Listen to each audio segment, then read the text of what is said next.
everyone. Welcome back to another episode of The Exit Interview, a podcast for Black educators with me, Dr. Asia Lyons, and one of my favorite people, Kevin. How's everybody doing? So glad to be here again with another exit interview. It's good to see your face, Kevin. Oh, yes. It's good to see you. Have we seen each other? I think this is the first time we've seen each other in 2024. I think it is. And so Kevin and I never see each other in real life, like once a year, twice a year. And people are always surprised by that. But like physically seeing him, it's been a minute. Oh, wow. But yeah, we had the Juneteenth hangout at his house. That was it. So that's it.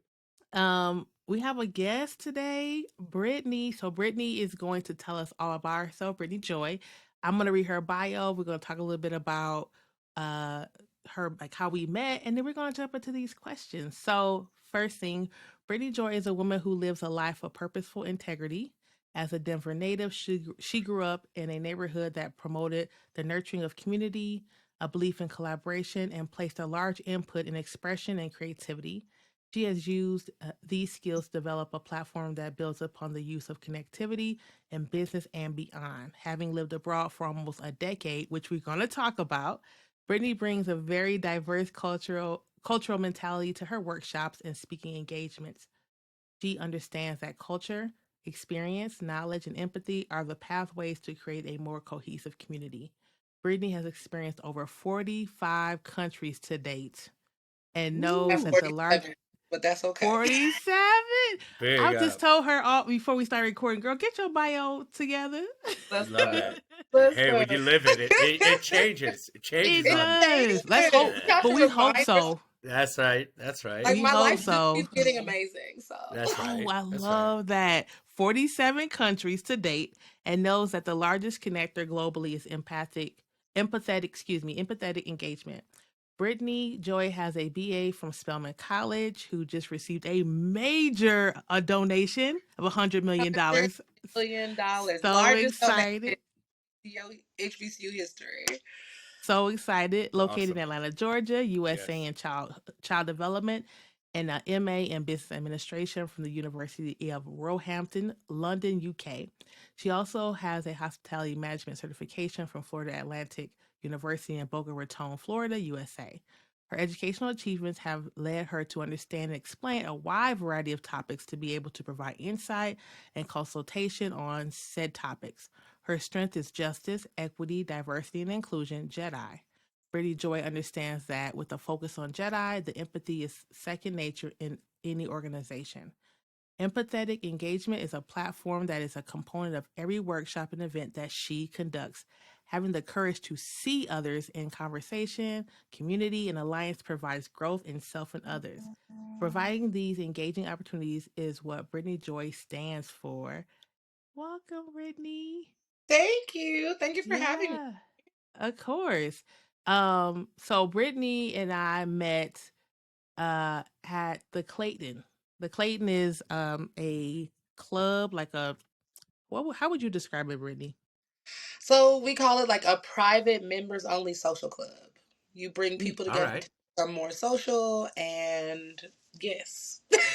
Yes. We met up there, and she was doing her, and my shout out to Tanoa. Tanoa introduced us, and Brittni was just like the shining, right? She's laughing in the corner, having this good time, and I'm like, I gotta meet this woman. Yes. And so in one of our conversations, she's like, yeah, I was a teacher internationally, but I would never teach in the United States because, and I'm like, hold on. Like, you gotta get on the podcast. Got something for you. Yeah. So it's been a long time coming. She's going to tell us her story about teaching internationally and her ideas, but super excited to have you on the show. Welcome, Brittni. Yeah. Thank you so much. Yeah, thank you for having me. Listen, educators connecting on education. It's a whole different platform. So, but yeah, that is my life. I when I graduated from Spelman, I was obviously a child development major, so that goes into education. It's more psychology based, but I took my certificate to get certified as a teacher anyway. Ironically, I became a teacher because I was bartending and lifeguarding the year after I graduated from college. And within the same week, this is how I know it was probably like the Lord, right? Within the same week, I was teaching a private lesson to this little girl named Miracle. And Miracle doesn't talk to anybody but her mama and her grandpa. And Miracle and I were talking about her new Michael Vick jersey. And this is going to age me a little bit. But her new That's Michael all Vick right. jersey. And I was like, okay, like, tell me more, kick. And her mom was on the phone and was like, is she actually talking to you? And I was like, yeah. And she was like, what is she talking to you about? And I told her, and her mom was like, oh my gosh, you should be a teacher. And I laughed and I said, well, I'm certified to teach. And she said, what? And you teach your swim lessons? That Saturday, my mom called me and she said, so hey, real quick, just so you know, I didn't pay $100,000 for your education for you to bartend and teach swim lessons. You could have stayed in Colorado to do that. So, I need you to get real insurance. Why your mom come for your baby hairs? I mean, right here, honey. Okay, like she came and she said, I didn't drop on private education because that's what it is for you to bartend and get chlorine in your hair. Okay. Correct. And so ironically, the woman who I was teaching swim lessons to her daughter, she was like, well, this weekend, DeKalb County is having a teacher's fair and I want you to come because I'm going to hire you at my school, period. Okay. There you go. So I went to the teacher's fair, right? I got voluntold that I was coming the same week that my mom was like, you need to go get a real people job. And I got a real people job. I got offered 3 positions that day at that fair. And I took the one at her school because obviously she was the one that brought me there. And the horrible truth was that she left the next year. Oh, no, so she did you like that. My first year at this school was her. She wasn't even there anymore. She got promoted to an educational specialist. But okay, that was my connection to the school. So I taught in Atlanta. I taught in DeKalb County for 4 years. And this was a very shady situation. It's actually the reason why I moved overseas. So my principal at the time, and you know, if you know me, you know who it was. But my principal at the time, my first 2 years when you start teaching in most districts, you're stuck at that school, right? For those first 2 years. So cool. I was prepared for that. By my second year, I was like, oh, you know, I used to be a cheerleader and all these things. So I started cheerleading at my school because whatever, we didn't have nobody to cheer for, but we was cheering. And I was teaching gymnastics and dance and things still at the YMCA. So when we were getting new mats, I was donating the mats to my elementary school so I could teach these kids gymnastics and dance, all the things I already know how to do. Well, my third year, I was ready to leave the school.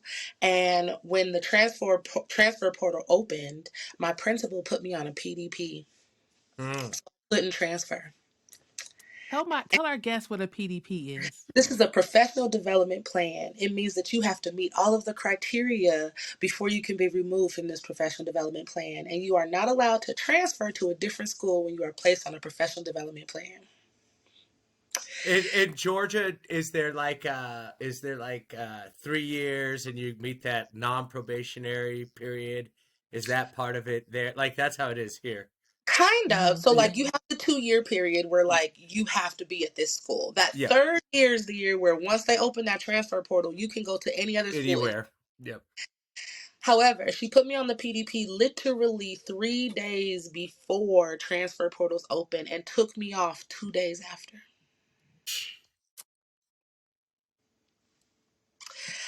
Needless to say, that was wait. We gotta give us a chance to catch up. Because my mouth was open and folks can't see that if we on audio. Oh. She put me on 3 days before the transfer portal opened and took me off 2 days after it closed. So I could not transfer from her school. And I was like, well, I need a job. So I didn't quit because like I need to still teach, right? So that 4th year, okay, now I'm here. I've been here. We got cheerleading. Oh, now my girls got something to cheer for because the coaches decided, well, maybe we should do some sports. Imagine. So now we got football and basketball for the kids. My girls just been cheering though. We was cheering at fake pep rallies and whatever the Lord said. Yep. Right. So now we're cheering at the games. My girls are learning to tumble. All of them are starting to do like full round offs and back tucks and stuff. I'm teaching them. I start student council that year. I'm definitely like, we're gonna make these kids amazing because these little black kids that look like me, we finna be amazing, right? Yep. Right. Yep. And then my principal was still on that nonsense. So that year, all these contracts came out. I got offered a contract, and 7 of us, the last day contracts were due, still hadn't turned in our contract. And I was the only one who was like, nah, I'm good by the end of that day. Did you But quit? there were 7 of us that were like, Hold up. Do I want you? right? So I was the only person that did not turn in my contract. However, one of my friends, ironically, canceled the contract a few years later, but this moves into me moving overseas. So I decided I wasn't going to continue teaching in DeKalb County. I went on credit. Wait. You Okay, just back. Okay, come So on, come she on. not even taking a breath, Kevin. I'm trying to interject. She going. Brittany going. Listen, Brittany's I'm trying to give you all the tea so we could get there, okay? She's chock full. I love it. Yeah, I'm right. here for it. We got a salad in here with meat in it and all the good stuff before we even get to the full meal. I just need to back up and I need you to explain to us what do you think was the tension between you and the principal? Like, what was that about? That because we haven't had that particular situation named in our podcast yet. That kind of move that she did. Yeah. So we need to understand why that was a thing, or why you think it was a thing in at that school. So I'm cognizant that I made the school better. And I think that when you are in spaces that you make better, people are fearful of you leaving there because they know that you're going to take whatever was better with you. Yep. Yeah. So when I started that cheerleading squad, it was under the guise of, I already do this. So let me do this here. Yeah. And for it would me, be happening wherever you would be.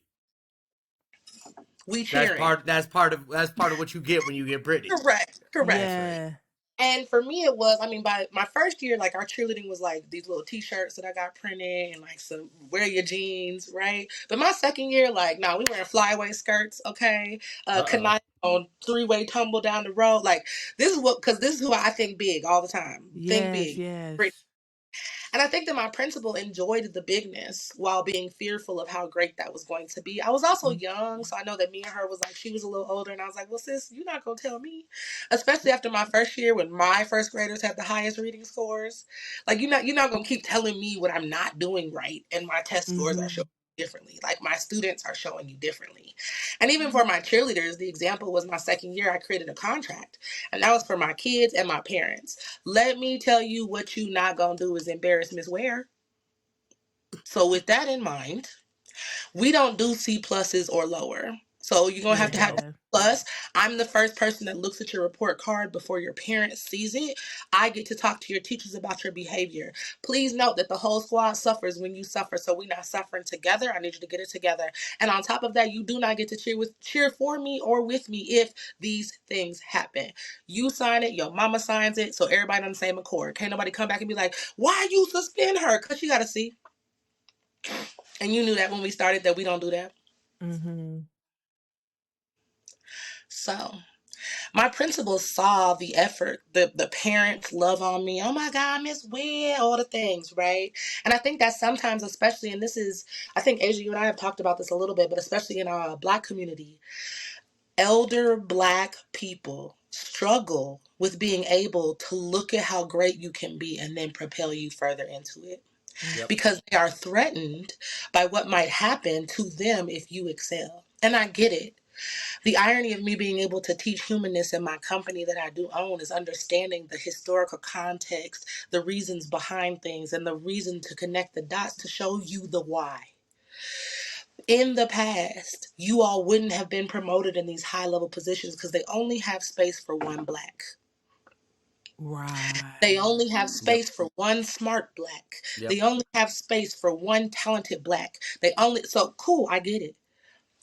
However, in the year of our Lord 2002, I would venture to say that some of those things started to shift. And I only say 2002 because I hadn't graduated from college at that point, but I'm also cognizant that what I experienced through this is starting to change because the people that were my age at that time have started to change their mentality about that process. Yep. So I get it. And I'm mad that it happened that way, but I also understand the why and why it happened that way. So you're saying what you're saying is you've had this understanding, but we're talking to you. This is 2024. Was that something as it happened when you looked at that portal in your second year or third year, where you saw that right away, or has it taken you just your journey to say like, okay, on the back end of this, I didn't love it, Definitely my journey. but you said what? Definitely my journey. Mm-hmm. And I think part of my journey was me moving back to America and seeing the same thing in that generation that my principal belongs to. Because that mentality is not going to change just because I left. You still in America where you could still just be the first black, the only black, the one black, the token black, the black. That's who you are. And so I recognize that while also understanding that I need to be the reason why that changes. Yeah. So here we are. My principal is who she is. And here's the kicker. She my soror. So here we are. Oh. Ooh. That's a whole nother dynamic for another podcast, in baby. Atlanta. Uh-oh. In Atlanta. So, correct. So I go on Craigslist because, my mama called me and she said, you can't bartend and teach swim lessons for the rest of your life. So I was like, let me find me a bartending job real quick to supplement whatever this is. So I'm looking on Craigslist for a bartending job. I go to the educator section and the first job that pops up is like, do you want to see the world? Yes, I do. Thank you for asking. And then the next question was like, would you move abroad to do it? Well, thank you for asking. I sure would. And so it literally was like a step. These are the steps that you're going to take to do this. And if you make it, you make it. And if you don't, you don't. Fill out this application. We'll call you if you get past the application phase. I got a phone. So I fill out the application like June 28th. Phone call July 2nd. They scheduled an in-person interview July 8th. There were 7 cities they were going to do these in-person interviews. One of them just so happened to be the city I lived in, Atlanta. Mm-hmm. I did this interview. They basically told me all the thing. I took my nose ring out after the interview because she was like, you probably can't wear nose rings, which was a lie, but that's another conversation too. Yeah. Mm-hmm. And I went to the pool to go lifeguard to make sure that everybody was going to be safe until I figured out what the rest of my life was going to look like. I get a phone call that same evening, and I actually have to call a pool break to get everybody out the water because my phone keeps ringing back to back. So I'm like, something's happening. Yep. Answer the phone. It's the organization. They're called Abu Dhabi Education Council. They run the Department of Education and Knowledge in the UAE. And they are interested in offering me the job. They're going to send me the contract. It's in both English and Arabic, where they want me to mail it. Again, very ordained kind of situation. My dad at the time was working for a man from Iran. He reads Arabic, so I sent the contract to him. Oh, wow. He read the contract and he was like, the only thing that's different is in the Arabic it says whatever is stated in the Arabic or changed in the Arabic will hold true in English. And 26-year-old Brittany was like, okay. Listen, let's go. At least let's go. That's very good. Whatever's gonna change. Yeah. Perfect. Run it. Let's do it. And so the contract was for 2 years, and then it would extend every year afterwards based upon your performance or if you wanted to stay. And I was like, let's do it. And so I stayed in the Middle East for 8.5 years, y'all. Wow. So 4 of those years I was a teacher. I worked at a school. It was actually the first year it was only girls, and the boys in the UAE, of course, they separate boys and girls because that's just cultural norm. And unless you're in an international school, and that's because international schools are more Western based. Mm-hmm. Sure. Yep. But some of these international schools are also separate. Okay, so please don't think that all of them are like this. Yep.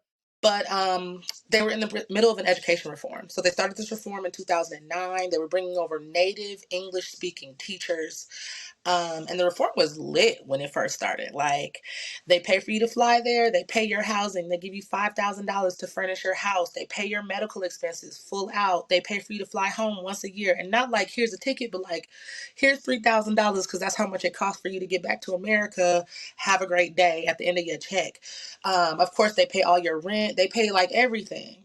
So you get over there and you're just like, oh, so I just make a check? and don't Okay. have to spend it on housing, don't have to spend it on Yeah. oh Right. yeah. Right. Yes. Imagine.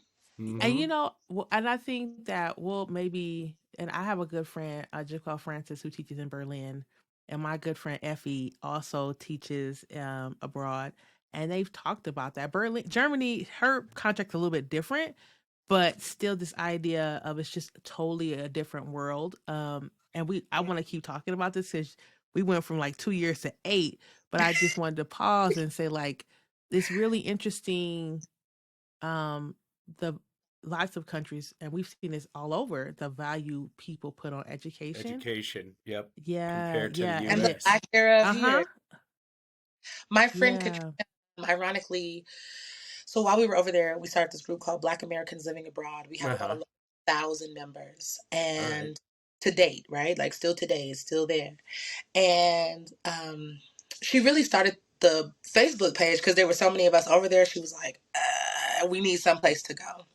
Mm-hmm. Um, if you start traveling a little bit more, you'll see lots of brothers and sisters of this Yep. country, Yep. Yep. right? So we have like brothers Mm-hmm. and sisters of Dubai, brothers and sisters of Qatar, brothers and sisters of Germany, because they formed from these groups of us being like, oh my God, you're there? Okay, well, when I come there, let me make sure we connect. Mm-hmm. And I think that, like, especially one of the things that living abroad does is it creates a different type of family and community for you because all of you have one thing in common, which was to venture outside. Yeah.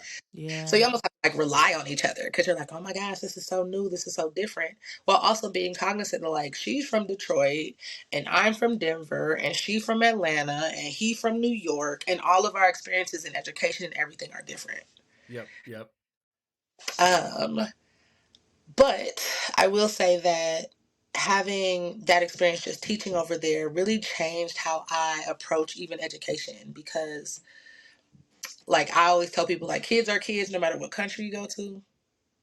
Yeah. Uh things that happen like hormones turn on regardless of if you separate the boys or the girls. And life be life in, you know what I mean? Like Yeah. Yep. Uh-huh. Yep. so Yep. all of those things are factors that like affected me being abroad. And when I say native English speakers, so like the first 2 to 4 years, they probably mostly hired Americans. Mm-hmm. Mm-hmm. And full transparency, they started bringing over a lot of Black Americans because the sheikh, he's like the ruler. He Uh-huh. had noticed that when they had started bringing over more Black educators in 2009, 10, and 11, that the kids' levels were rising higher, their behavior was different, and that their educational pursuits were better. Hmm. Imagine. Interesting. Can we So just they pause? started. No, no, no, Brittany. You I was always going. be Now I was trying going to. to get you there because I was about to tell you they recruited specifically in New York, Uh-huh. Houston, Atlanta, LA, and DC. And Chicago. Those were the 6 cities they went. Oh. Yeah, because you said they interviewed at specific school. I mean, Mm-hmm. states, cities, and states. Mm-hmm. Interesting. Wow. Somebody who lives on the other side of the world can notice something that we in the United States don't even People can't stop and figure out. recognize. People No. can't figure out. Mm-mm. We always say it though. It's always said all kids do better when they have Black educators in front of them. Period. I feel like because we put expectations on you. Mm-hmm. My first year overseas, y'all, I had an Arabic co-teacher who got pregnant like the first month I was there. So by month 3, they were like, "Oh, Miss Hiba, we don't want you stressed in the classroom," and they took her out. I'm in a kindergarten classroom with 5 and 6-year-old Arab-speaking children who do not care because they're kids that I don't speak the language they speak. Yep. They still gonna come tell on somebody. They still gotta go to the bathroom. He ate a bite of my sandwich. What you gonna do about it? We still kids. That's it. Yeah. That's it. You better figure it out, Miss Teacher from America. So now I gotta be like, okay. One of my Yeah. closest students, Wadima, I said, Wadum. How do I say in Arabic? Miss, you might say like shuhada. Like what this? Okay. So for the rest of the year, I'm like, Shuhada. Oh. This controller. Inglisi, controller. Shuhada Inglisi, controller. All right. This how we There you learned it. go. Yep. There you go. Make it work. This how And we Find a learned way to it. make it work. that's And so like you teach me. that's wow. Teach Habibti Habibi. Shuhada Inglisi. Shuhada Arabi. Shanta. Mumtaz. Shanta Inglisi. Bag. So these little babies is teaching me Arabic and I'm teaching these babies English because either way we got to get through this school year. That's right. And Yes. we here. And now here's the expectation. So now I'm going to have to go all the way back to the stoplight. Happy face, straight face, sad face so y'all can learn how to behave. Yep. Because y'all never had this before. To the point where the reason they brought us over there was because most students in the UAE are not disciplined until you're old enough to go to mosque, which is about age 8.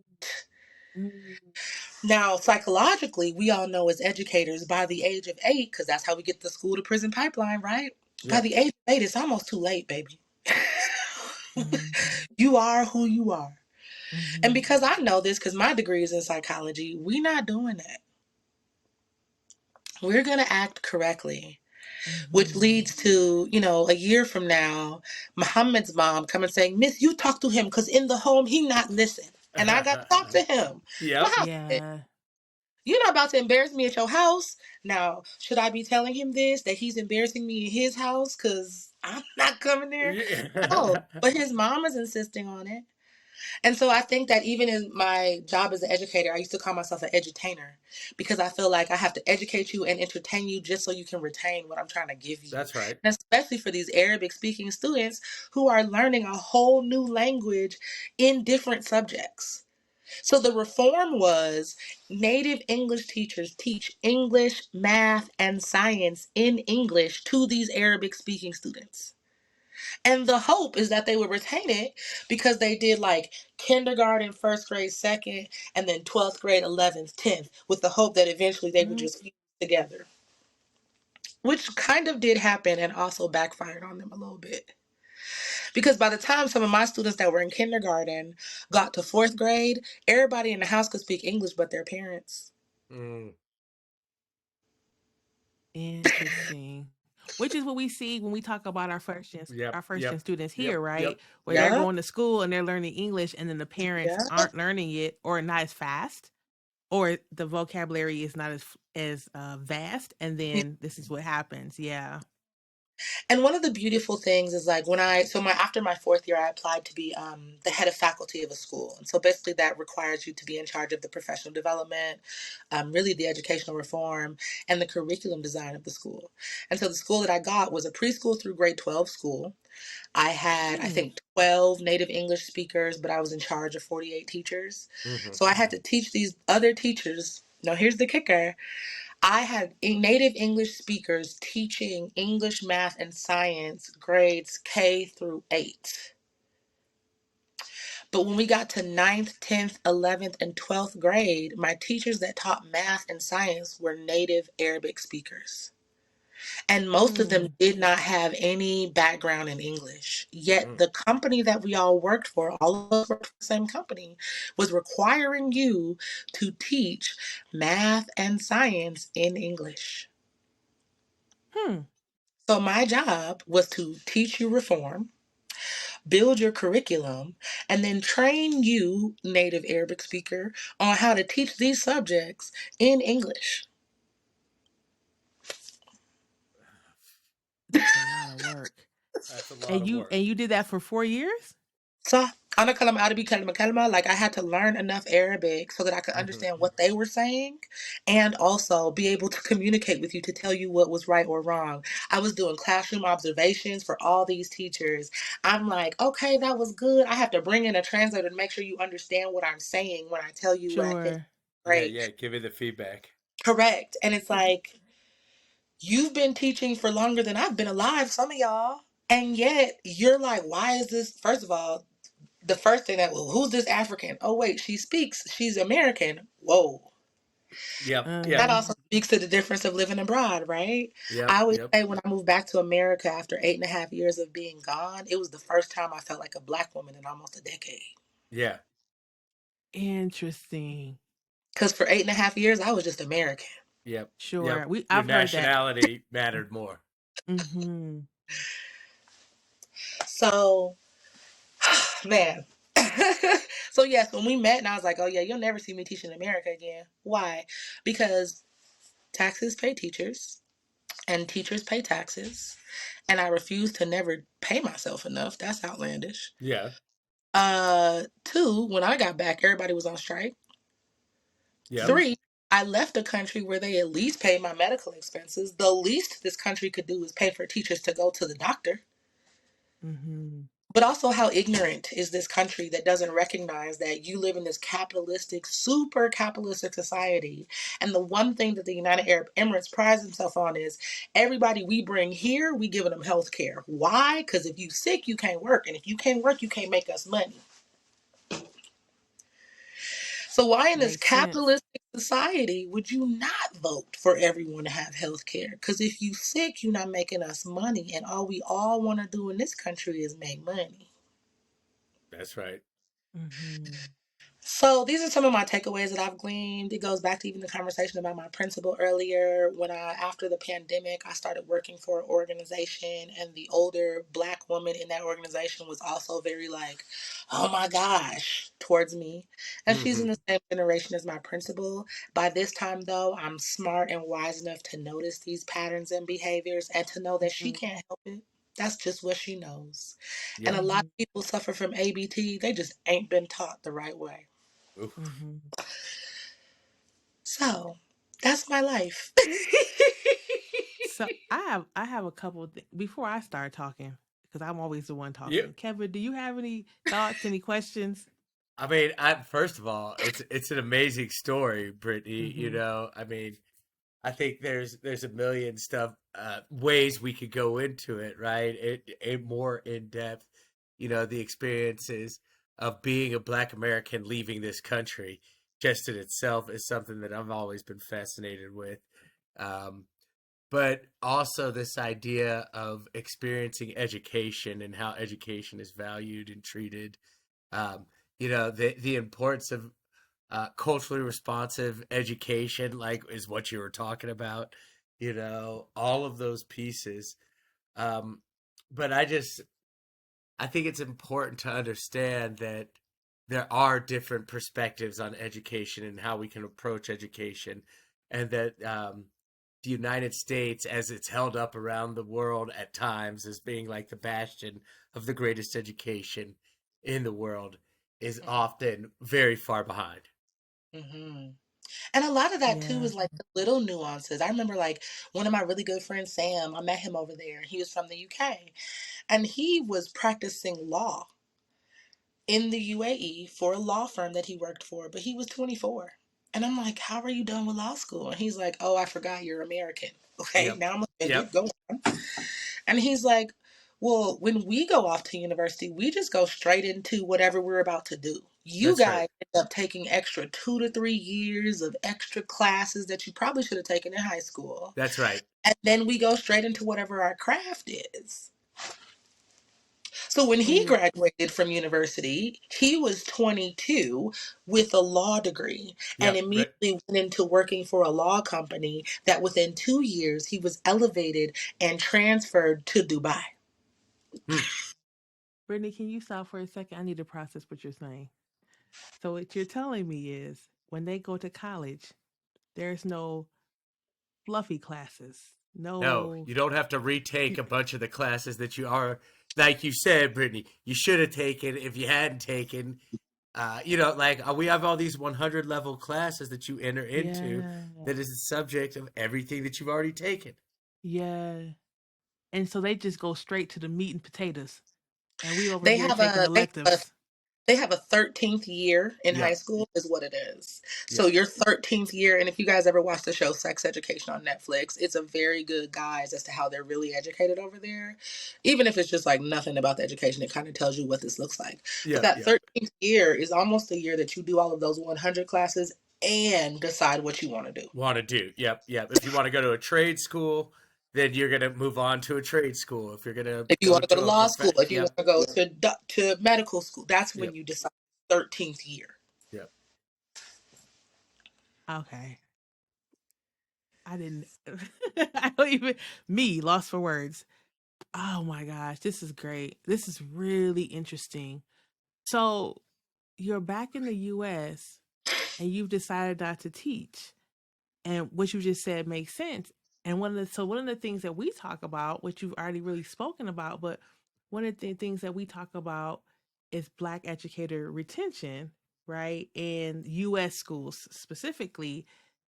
And Mm-hmm. so I have to ask the question, and I always ask it, even though I always know the answer. Like, what do you feel that folks can do, school districts and unions, higher education spaces, because we're having a lot of things happening in higher ed right now, right? Especially around Yep. Black women. Professional, what is it? No, I learned a word today. Positional lynching. Oh, ooh, Ooh. ooh. That's This is when a person of color, usually a woman, gets into a specific position and then the organization in turn turns around to begin to lynch them in that position. mm. Yeah. So then I already know the answer to my question. We'll ask it anyway. Go Right. ahead. Yep, What do yep, yep. you, if you do know, like what do you think is a strategy, if you have any, for academia, K to or ECE to higher ed? What's a strategy for them to retain Black educators? Seeing that positional lynching is a real thing, and I would say like turn that around. But I know better. But what would you think would be a strategy if you think there are any? I think the biggest strategy would be to listen. I think that every education system lacks the voice of the educator. Uh-huh. And I Mm-hmm. think that most of them, even when you get to certain levels, you think about these educational curriculum specialists and these principals, it's almost like they forgot. They forgot. Yep. Mm-hmm. Period. It's similar to most leadership roles. You know what I mean? I think as you start to rise, you forget the impact that you had when you were smaller or in a lower position or what that felt like. Ironically, I talk about this a special, like you guys know I have a certificate in hospitality management and working in hotels. This happens all the time. My master's in business, my focus was on employee engagement in hospitality. Because Mm-hmm. specifically in the hospitality industry, people get beat up all the time when you're just an Yep. employee. Yep. Yep. The same Mm-hmm. thing happens in education. You're a Yep. teacher, you get beat That's up all right. the time. You're on All the you're front line. You're the problem. Mm-hmm. you know so I think that oftentimes, shout out to my friend Alfred. He just was the first, he's just recently was elected the first teacher to the school board in Atlanta's history. I All saw right. that article. Big up. Big up. Yeah. Yes. So where I'll did I put meet that in the Alfred? show notes. Wait, where did I meet Alfred? At the YMCA teaching swim lessons. Of course. Of course. But this speaks to him. I remember us talking about this when he was first going into education, and he was like, how have there not been any teachers on school board Yeah. Oh wow. when we're literally the ones that Ones run? who are dealing with yep, yep. How is no one listening to the teachers? And I think about the sadness is that it's partially because no one in this country actually cares about education That's right. That's outside of that's Mm-hmm. teachers. really that's really what it is. People And I people was talk a big game, you know. what I And would you suggest Asia, and no school district would ever go for this. But the incentive is, I don't care that we go to public school. Yes, every kid should be afforded public school education. Every parent should have to pay $25 per kid per week, period. And that Hmm. money should go to the teachers. That can go towards resources, that can go towards your family eating, that can go towards whatever. But the problem is we put so much focus on fiscal and monetary pieces that if parents were forced to pay for their kid, I bet you we would have less behavioral issues. oh yeah. I bet you so and so will be reading. I bet you so and so will be doing their work. Because I can hear parents now, well, you're not gonna be wasting my Wasting my $100. money. Yep. But you don't care now because you don't have to invest in anything. You don't even invest in your kid. And then you're mad at the educators because we voice our frustrations about you not investing in the offspring that you created. Mm-hmm. And I can love on your babies all day, but they're only with me 8 hours out of the day. That's I right. remember one of the first workshops I had for my parents overseas. And the parents over there used to think similarly. Well, they come to school, this is when they're supposed to learn. They go home, they play. So we were in an assembly, and I said, all right, kids. So I had 24 kindergartners come stand on the stage, and my parents were preschool through grade 12. And I said, come on up here. So I had my 24 kindergartners from various classes. And I said, so we're going to subtract together. And the parents were all excited. And I said, all right, let's count to 8. So 8 of my kids counted. And I said, the 8 of you go on off. And I said, those are the hours that we should be sleeping. Let's count to 8 again. I counted 8 and they rolled off. I was like, good job, guys. Those are the hours you're in school.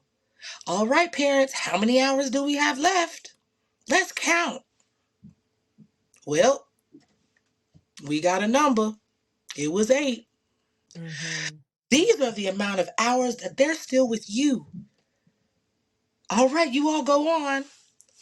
Why did I do that visual? Because I need you to see that I only get them for half of the time and Yep. you get them the other half. You need to see this. You choosing not to help your kid or be engaged or teach them further is your choice. But then you can't be upset when they're not excelling. Yep. You can't be upset when they're struggling because you have 8 hours to help them not do that. Mm. And let's be real, those kids don't sleep 8 hours at night. I was hopeful. Yeah, they're getting Dude, this 4 solid. I'll get 6. I'll be happy with 6. I'll Right. be like, Fingers oh my god, crossed that you guys get 8. 8. Yeah. Oh Lord. Ooh. I remember arguing with my first graders in Atlanta about what time they should go to bed. Miss, I'm not going to bed till 9 o'clock. I said, well, so is your brain. So here we are. You're Because like, what? okay. Yeah. Yeah, I love that. I love this conversation of a part of the way we can retain Black educators is the more involvement of the parents in the education of their children, because it takes the strain or some of the strain off of the teacher to be the only one to teach them what they need to know. Yeah. And I think it's really interesting, this idea of paying per week, like a tuition or whatever that is, for students, because we know that when we get something for free, we treat it different than we That's have right. to pay for it. That's right. Right. And That's right. I think it could be argued like, oh, well, we pay taxes, but you don't really see, like, you're not No, physically it doesn't writing a feel check. it. Yep. No, it doesn't. And so that's a really interesting idea, about, and I know people can say like, well, everybody can afford, whatever the argument is. We're not here You to give that talk money about back. that. You give it back to the families at graduate. How about that? Yeah, I love that. Or how about it goes towards the kids' education? You want to go to trade school or college, all that $10 you invested a week goes towards that. Some type of like college stipend or something, some summer camp for educational learning. Yeah, that's really, really interesting. I have to think about that more. And Kevin, go ahead. You can go ahead, Kevin. Say what you're going to say. Oh, no, I'm just saying, they come up with plans and incentives. Yeah. Mm-hmm. It's totally doable. Yeah, it is doable. We tax everything else. We do, and we 100% do, and we yeah, it's a thing. It's a thing. We figure out how to pay for. I pray that people figure out how to pay their electric and their rent or mortgage or part of their whatever. So that's something to think about. We'll have to talk about that more, Kevin.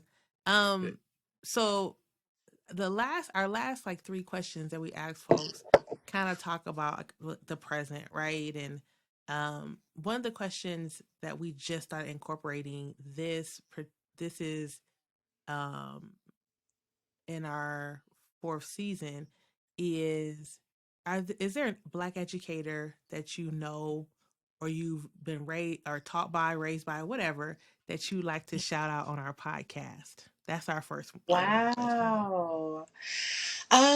Sure. I probably could shout out three. Go I grew ahead. up I grew up in Denver, Colorado, so I didn't really have any black educators for real, for real. Yes. Until I went to Spelman. Okay. And I remember the black lady that used to help our preschool teacher because one day my little French braid came down in second grade. I had to go have her rebraided, but she was a para. So shout out to her for rebraiding my hair. There you go. That's important. That's important. Shout out to Dr. Askew, Dr. Clark White, and of course, Dr. Houghton. These are three educators that really formulated who I was at Spelman. Dr. Askew, he used to walk around, hey, sweet baby, you know it's Fried Chicken Wednesday, so make sure you come to my class on time. Because he wasn't going to miss his fried chicken. There we And, go. Dr. Clark White, his best friend is Samuel Jackson. I remember I was in his class, Men in Society, and he actually taught my ADW class. So at Spelman, you have to take this class before you graduate. They don't care if you transfer in your senior year. ADW, which is African Diaspora in the World. Okay. And so it talks about how Africans were dispersed throughout the world, but really how it affects women as well. So you have to take this class. Well, he was my ADW teacher. And then he taught this course at Morehouse called Men in Society. And I remember the day that I almost cussed out Samuel Jackson, who was the cusser outer of people, because he had invited Dr. Clark White invited his best friend to come speak to us. Uh-oh. I was rushing to get to class and somebody almost knocked me down in a Kango hat. Uh-oh. And I came to sat down and I was popping off. I don't know who the mother and what they think. And my friends are like, yo, today's not the day for you to pop off. I'm like, I don't care. I pay tuition. And then down the stairs comes bounding Samuel Jackson. He goes, I'm so sorry to whoever the sister was that I almost made fall down the stairs. I was trying to go to the bathroom so I wasn't late for class. And my friends were like, boom. oh, Uh-oh. okay. You're like, all right, I'm going to let it slide, Sam. I'm going to let it slide. I'm going to let it slide this one time. Plus, your mom paid the tuition. So let's just get... She already told you. She paid the tuition. She did remind us of that. And Dr. Houghton, she came from Berkeley to come teach at Spelman. So she was already an established teacher, all these other things. But I remember her making me feel good about myself as just an intelligent woman.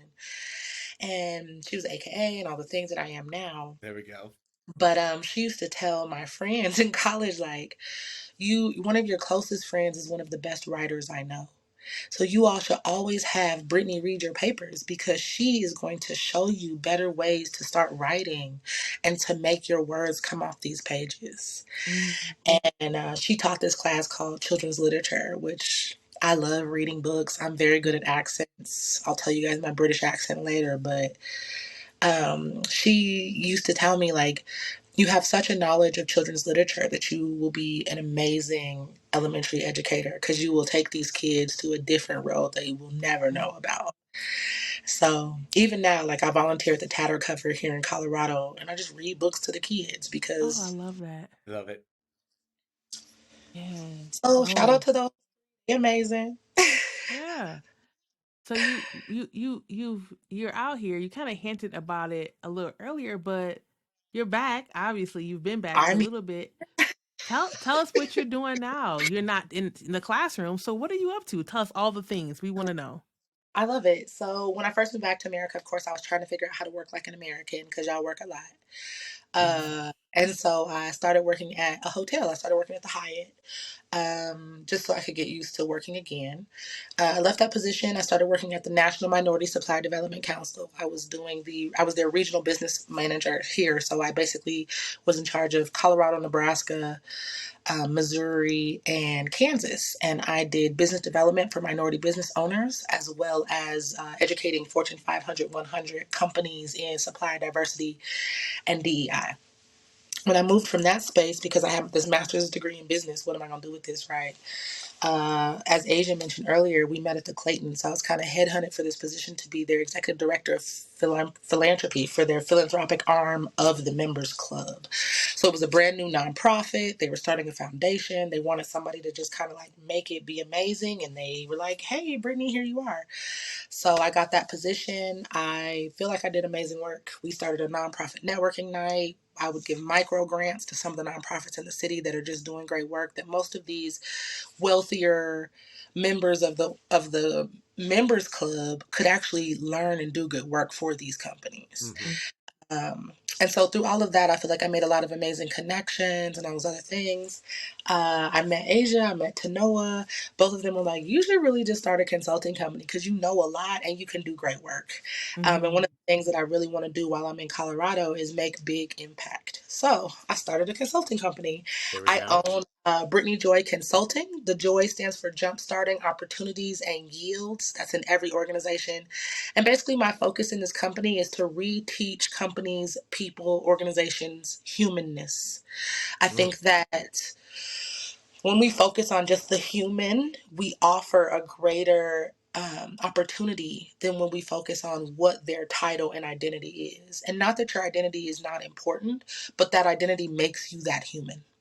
So being cognizant that although Asia might be a Black woman, she is a human first. And so let me treat her as such, and you might be a disabled man. I remember working really intensely with Councilman Chris Hines, who is he's a disabled councilman in a chair. And he was actually the one that taught me that disability is the one marginalized community that can affect anybody at any age, at any time, and you never know when it's going to strike. And for him, it's his testimony. He literally was walking and doing all the things, and now he cannot use the lower half of his whole body.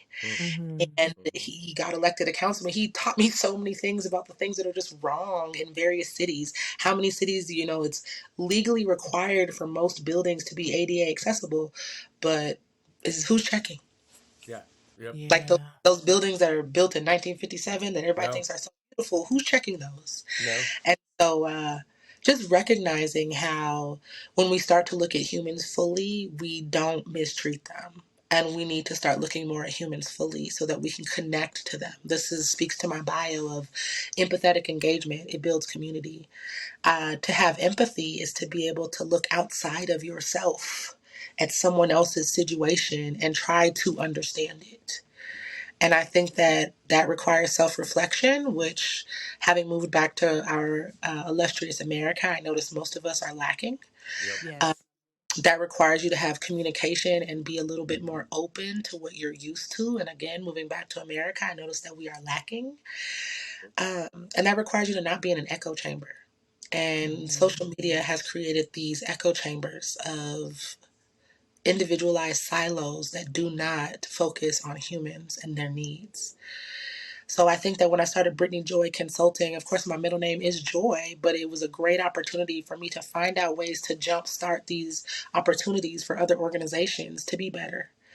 And let's look at the term equity. Let me give you some tools in your toolbox so that when you are having these hard conversations with your coworker who might be white or Black or disabled, you aren't failing, but you can actually have a real conversation.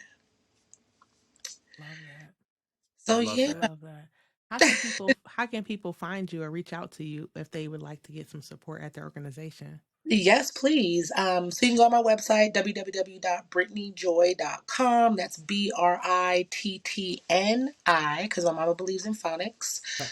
Joy.com. You can also email me, Brittni@brittnijoy.com. But under this consulting business, I'm also like the executive director of Capitol Hill United Neighborhoods. They hired my consulting company to contract that. I've done various equity workshops throughout the state of Colorado at this point. And I think that professional development work that I did abroad really propelled me to be able to do facilitation and things of that nature. I've done basic facilitations for different churches, various nonprofits in the city. And so I'm really good at being able to help people have a conversation to make things better. So find me, email me, reach out to me. Let's make humans great again. I love that. I love that. There we go. There we go. Rebrand. I love that. Right? Much better. Listen. Love that. Yeah, that's crazy. Go ahead, Kevin. You got it. No, I was gonna ask our last question, and Brittni, I know there's probably millions of things because you are bringing this to me in Asia right now, but what is bringing you joy and life What is bringing you your joy right now? My joy. My house brings me joy. I have an amazing, supportive partner. I have a cute dog and a cute little cat that sometimes are annoying, but I love on them. My family, massively supportive. I moved back to Colorado to be closer to my mom and my dad, and just so I could be around normalcy, which would be my family. Um, and really, like, music brings me joy. I could sing a song at any point and I'll be happy. If you guys ever want to go karaokeing, let me know. Uh, but joy is such a beautiful feeling. I think that people are often like, happiness, happiness, happiness. And one thing I used to teach my kids is, happiness, sadness. These are feelings. They will change. But joy is one of those intentional decisions that can remain forever. So Yep. you can be sad and still have joy. You can be angry but still have joy. And so making the choice to choose joy is something I think everyone should do. So I think that lots of things bring me joy at this point because I'm choosing it. We love Oh, that. Love that. We love that. well, another fantastic episode in the books, Yes, Kevin. yes, yes. We got the best guests. Let's We just be do. We do. real. We do. We do. Listen, well, shout out to Yeah. Kevin and Asia for doing this. I mean, I think it's so transitional to hear other educators talk about how they transition out of education, and I know a lot of my friends specifically are in that space of how do I not do this anymore? Yep. Mm-hmm. Yep. And you don't always have to start a business to get out of education. You can go into HR, you can go into any type of facilitation or training, professional development, learning development. These are Mm-hmm. positions. A lot of these companies are like, we don't have anybody that knows how to teach. That's right. That's right. That's Mm-hmm. absolutely right. And that's your skill set. If you're an educator, that's what you do know That's how to what do. you do. So You do. Yep. modify your resume to fit some of the job description, but just be mindful that everything you know how to do, everybody else is looking for. Yeah, I There we love go. that. There. I love that. That's an important message right there, folks. You need to get out, call me. She's saying it, but she's not saying it, folks. That's it. Okay. That's it. There you go. There you Yes. go. There you go. Well, that's gonna be the last of our episode. She dropped the mic on us. You can find us. This episode will be dropping in January. We're super excited. This is season 4, so we're going to keep on showing up for our community. In the meantime, we'll talk to you later. Peace out.